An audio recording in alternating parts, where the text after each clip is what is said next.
Afternoon all, let's see what wonderful delights I can offer today. So an FM Lala. Let's play, accelerated. Alright, let's play this. Constructor Center, Accelerate Dragon. He's pretty quick, this guy. Is he pre-moving me? I'm not really going to try and hold on to the pawn too desperately. I just want a small pressure advantage. He's aiming for a clock advantage, so I just want a bit of e-file pressure. Can't go bishop h5 head g4, I think. And d pawn is weak. Okay, bishop f4 here, or bishop d2, or knight e4. What about knight e4? Try and probe these weaknesses. And bishop g5 after knight c5. Bishop d2. I've given him a strong blockade. Actually, d4's on, but bishop h6 might be dangerous. Rook ad1. Yeah, I think d4 being on is probably the most interesting point of this. So rook ad1. I'm hoping to have a little bit of pressure here. Okay, he's weakening his dark squares a little bit, so a little bit of pressure for the pawn. Maybe something like knight c5 and rook e6. At some point, or knight g5 if the queen was on g5, queen c3 if the knight wasn't on c3. Some forcing move analysis is useful, I think. Bishop d5 at any point, h4 h5 at some point if the queen wasn't on h4. If he plays f5, he's drastically weakening e6. How about g3 for h4? See what he does. So I'm getting h4, h5. If he plays h5, knight g5, and then rook e6, idea again. Try and fork these two guys, king and queen. So h4, h5, knight g5. Okay, bit cautious with h6. And he's slipping down a bit on the clock. About a minute down behind at the moment. So a small bit of pressure compensation for the pawn. How do I use these rooks and this pin? What about a4, a5? If knight c4,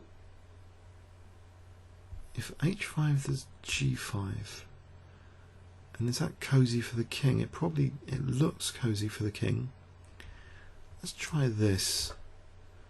See if I can make this knight a bit vulnerable, and this pin a bit of vulnerability. Bishop hasn't got any squares really, it can't go back to c2. If that g5 did occur, then this manoeuvre might be useful in that diagonal.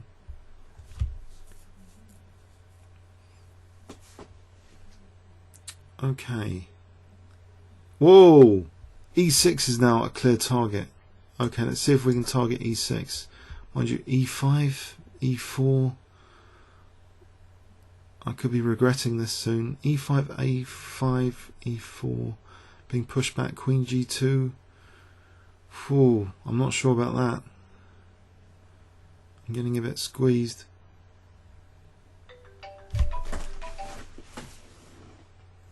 Oh, hello?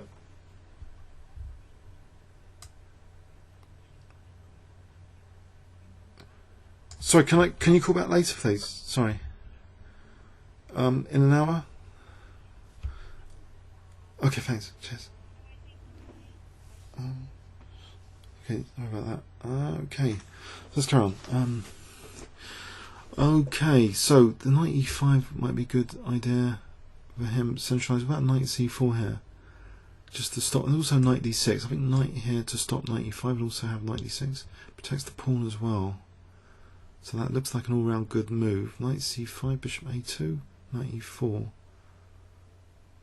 and I don't have to move the knight because the queen's protecting b3 at the moment. So knight c5, knight d6.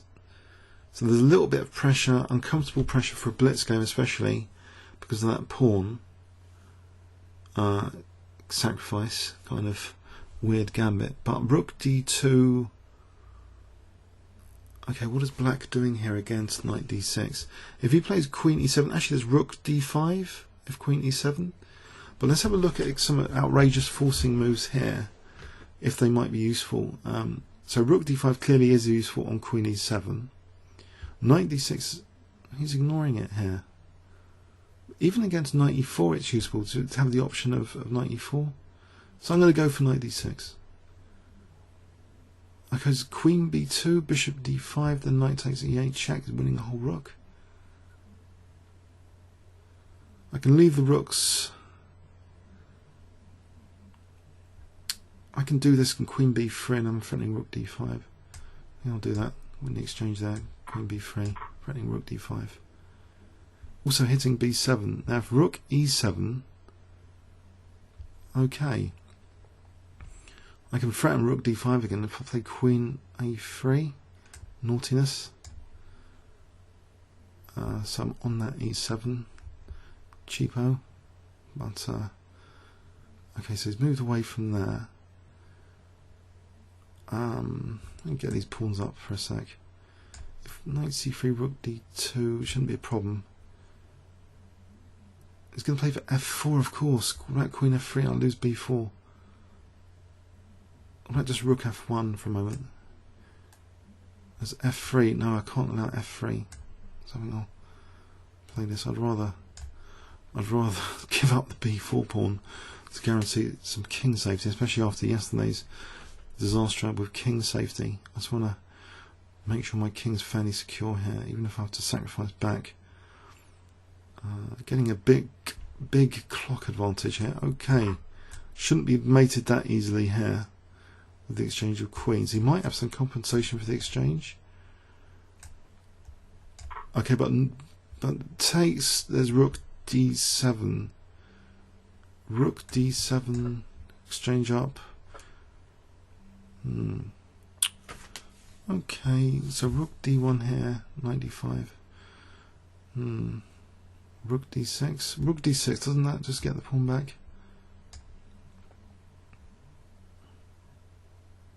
I don't want to go too many pawns down for the exchange. Let's attack this guy. Now rook d7 again here might be interesting, or just rook e6 first, because actually now the rooks are joining forces, mopping up some pawns. So I've got two passed pawns now to celebrate.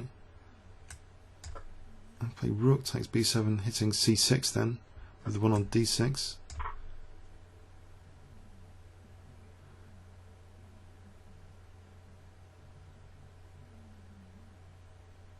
Okay, if knight e5. Oh, he resigns here. Okay. Okay, interesting. Interesting. A lot of pressure for that centre pawn. The accelerated dragon. I casually gave up centre pawn. Getting some nebulous compensation, which turned out to be quite difficult in this position to deal with, because there's threats like knight d6 here, queen e7, rook d5. So he went wrong. Okay, yeah, okay, comments or questions on YouTube. Thanks very much.